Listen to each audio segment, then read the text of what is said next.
செத்ததுக்கப்புறம் நம்ம மூளை வந்துட்டு அந்த 7 மினிட்ஸ் ரீகேப்னு சொல்லிட்டு சொல்கிறாங்களே, நம்ம வாழ்க்கையில் நடந்ததெல்லாம் ஓட்டி காட்டுன்னு சொல்லிட்டு. அதெல்லாம் உண்மையா? என்கிட்ட கேட்டிங்கன்னா நான் ஆமான்னு தான் சொல்லுவேன். ஏன்டா அப்படின்னு கேட்டிங்கன்னா, இது வந்துட்டு இந்த சாவின் விளிம்பை போய் தொட்டுட்டு வந்திருப்பாங்கள்ல, அவங்கெல்லாம் என்ன சொல்லியிருக்காங்கன்னா, இந்த மாதிரி நாங்கள் வந்துட்டு எங்கள் வாழ்க்கையில் முன்னாடி நடந்ததான் பார்த்தோம் அப்படின்னு சொல்லிட்டு சொல்லியிருக்காங்க.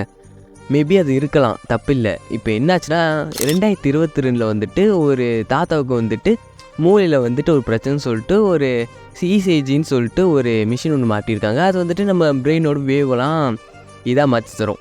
ஸோ அது பார்க்கையில் அவருக்கு அது மாட்டிகிட்டு இருக்கையிலே படக்குன்னு அன்எக்ஸ்பெக்டடாக ஹார்ட் அட்டாக் வந்துருச்சு. ஸோ அதை பண்ணிகிட்டு இருக்கையிலே அப்போ தான் கண்டுபிடிச்சிருக்காங்க, அவர் இறந்துமே 7 நிமிஷத்துக்கிட்ட அவரோட மூளை வந்துட்டு வேலை செஞ்சுக்கிட்டே இருந்திருக்கு. அதுக்கப்புறம் அதே மாதிரி தான் இன்னொரு பாட்டிமாவுக்கும் அதே மாதிரி தான் ஒரு 8 நிமிஷத்து வரைக்குமே அதே மிஷின் தான் அதே மாதிரி யூஸ் பண்ணிக்கிட்டு இருக்கல 8 நிமிஷத்துக்கிட்ட உயிரிழந்திருக்கு. ஐ மீன் பிரெயினில். இதெல்லாம் யோசிச்சு அப்படி கனெக்ட் பண்ணி பார்க்கையில் அது அப்படியே தான் இருக்குமோ, ஒரு வேளை அந்த 7 நிமிஷங்கிறது உண்மையோ அப்படின்னு சொல்லிட்டு கூட தோணலாம். ஆனால் ஏன் நம்ம உடம்புல இருக்கிற எல்லா பாட்டுக்குமே ஒவ்வொரு இது இருக்குது. ஐ மீன் கைனா இது எடுக்கிறதுக்கு, ஹார்ட்னா அதை பம்ப் பண்ணுறதுக்கு அப்படின்னு சொல்லிட்டு எல்லாத்துக்குமே இருக்குது. ஆனால் மூளையோட வேலை வந்துட்டு யோசிக்கிறது தானே.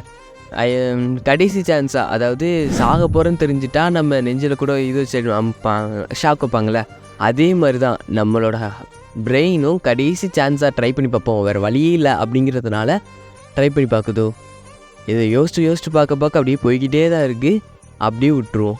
மேபி நீங்கள் செத்துட்டீங்கன்னா அந்த 7 நிமிஷத்தில் உங்கள் வாழ்க்கையில் யார் ஞாபகம் வருவோம்? உங்கள் பேரண்ட்ஸா, உன்னோட ஃப்ரெண்ட்ஸா, இல்லை உன்னோட லவ்வா, இல்லை நானா, இல்லை இந்த ரீலா? கமெண்ட் பண்ணிட்டு போங்க.